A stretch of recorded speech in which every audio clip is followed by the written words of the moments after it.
negosyo na yun o yung ari-ari na yun at pinaratangan ng capital gains, maaari niyong ibawas yung nalugi sa inyo doon sa unang investment nyo dito sa capital gains sa babayaran dito sa pangalawang ano.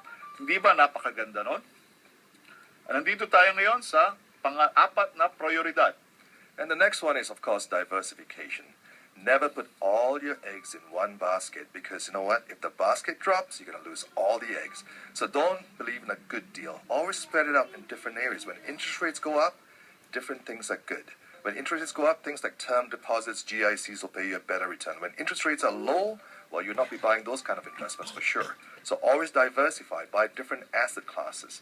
Somebody once asked me over the week, what is the best area to invest in right now? It is my opinion only that I think you should start buying some silver. Silver today is we're sitting around $29. And you know what? It's still a very good buy. It's very affordable for the layman.